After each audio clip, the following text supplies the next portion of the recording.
Hi, I'm Talia Guttin, a veterinarian and assistant professor of small animal internal medicine at St. George's University School of Veterinary Medicine. Welcome to my capstone presentation for the Masters of Education program, exploring the mindset of veterinary educators. Do you think of your intelligence more as something set in stone that you were born with, or do you think of intelligence as something that can be honed and grown with effort? Are you praised for being naturally smart or for the effort that you put in? Carol Dweck, a psychologist, coined these terms a fixed or a growth mindset. Think about the implications of this. A person with a fixed mindset sees intelligence as an innate part of their identity. The focus is on maintaining that, appearing gifted like a natural. They avoid challenges for fear of failure and avoid feedback, as they may receive criticism, and that's viewed as an attack on their identity. A person with a growth mindset, however, thinks that intelligence is honed, focuses on effort, trying hard, and embracing challenges, and failure is viewed as an opportunity, and they seek feedback. So, do you have a fixed mindset or a growth mindset? Or maybe a growth mindset about most things, but a fixed mindset about one thing, like math. Think about how this affects how you learn, how you teach your kids, your self-worth, how you see others, and how you respond to challenges. In Dr. Dweck's words, mindset permeates every part of life. Now, think about the implications of teachers' mindsets. What if you had a teacher with a fixed mindset? Let's look at what is known about mindset in the research. In the general population, 40% of people will have a growth mindset, 40% fixed, and 20% in between.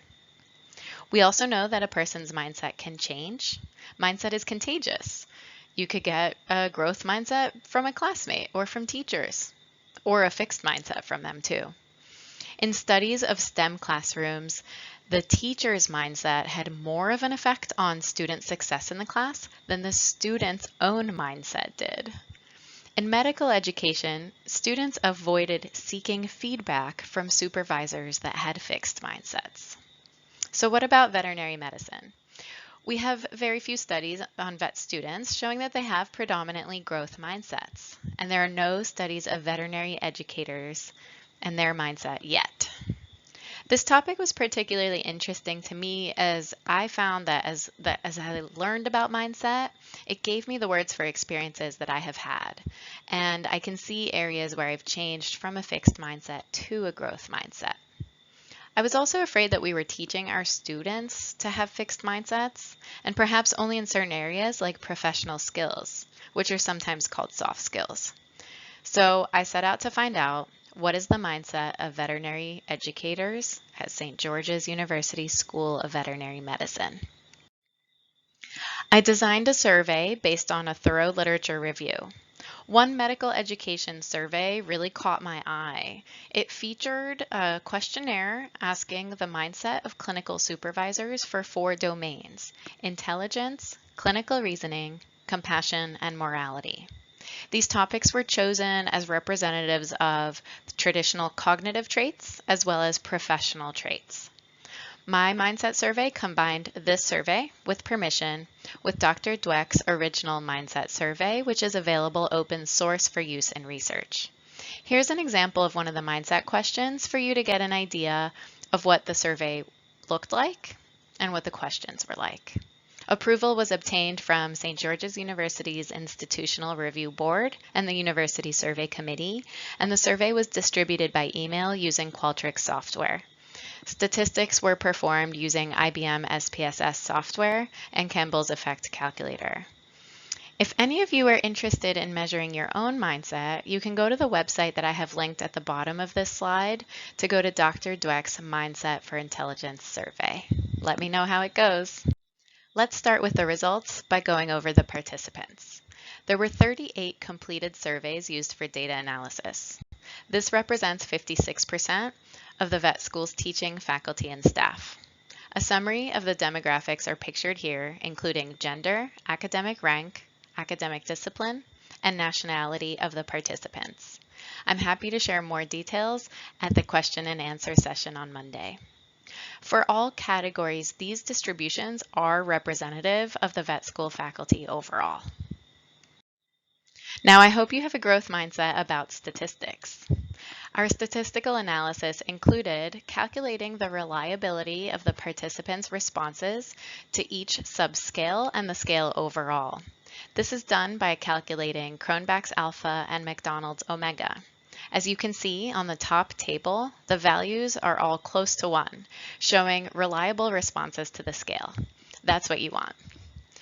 Each question was also evaluated, and as you can see here at the bottom of the slide, in the Cronbach's alpha if deleted column, all values are close to 1, and ideally is all above 0.4, so we're good there. And this shows that no one question skewed the scale. Now comes the really exciting part, descriptive statistics for the mindset questions. Results are shown here as a percent of the study population. And what you can see is that the teaching faculty at the vet school has an overwhelmingly high growth mindset rate in every domain, higher than the population averages of 40%. No association between mindset and demographic variables were found.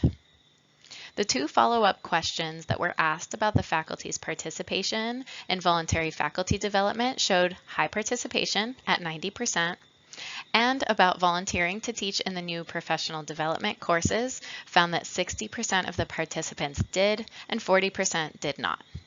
Having a fixed mindset in at least one domain was found to have a medium to large effect on volunteering to teach professionalism. I'm happy to discuss the results further when we meet in person on May 10th. Every researcher must look at their own research with a critical eye. One limitation of this study that has to be considered is the small sample size. Even with a high response rate, our school has a small faculty. Therefore, some statistical analysis could not be conducted, and all results need to be interpreted in light of the small sample size. Another limitation of the study is the scale used had only been used one other time. However, the scale was designed for use in medical educators and conducted on a similar sample size to this study. I address this limitation in 2 ways. Through our own statistical analysis of reliability, as I just went over with you, as well as the concurrent use of a well-published scale that has been used in mindset research for over 30 years. Now, is this true of all veterinary educators? The findings should be interpreted only with what we know so far, that this applies to educators at this school. For a reader of my research paper to decide if these findings might be applicable to their context, they can compare their school to our demographics, but ultimately, my hope is that this research triggers other schools to conduct a similar study. This study set out to answer the question, what is the mindset of veterinary educators at this school? But what it cannot answer is, what does this mean for the students? Let's discuss what other research opportunities can come out of this study. This study is important to veterinary education because it is the first study of mindset in veterinary educators. Therefore, it was important for me to share these results. I prepared and submitted a manuscript to the Journal of Veterinary Medical Education. Research opportunities that I see from this study is the study of mindset in other veterinary educators. What is the impact of educator mindset on students, on assessment practices, course design, and job satisfaction? And how does educator mindset impact professional skills teaching? For St. George's University School of Veterinary Medicine's faculty and students, what does this large proportion of educators with growth mindsets mean? I'd love to do further research to see what the implications are on the students and their learning. Previous research shows that growth mindset can impact an educator's instructional design, assessment strategies, and willingness to attend faculty development, and this all bodes well for the vet school here as we are about to undertake a major curriculum redesign. For me, I have learned so much about educational research, including writing questionnaires, statistics, and so much about writing a manuscript. I've learned that it takes a growth mindset, a critical eye, and many revisions to get a really great paper ready to submit. The most important thing that I've learned is that I'm passionate about veterinary education research, and I hope to contribute to this field to help my students, my university, and veterinary education as a whole. And I'd really like to thank all of you for listening, and I look forward to your questions and comments during our in-person session on May 10th. Special thanks to the following enlightened beings that have helped me along the way: Dr. Sarah Bailey, Dr. Tracy Penny Light, Dr. Todd McKay, the MEd cohort, and all of our teachers in the MEd program who taught us to have growth mindsets. Thank you for listening.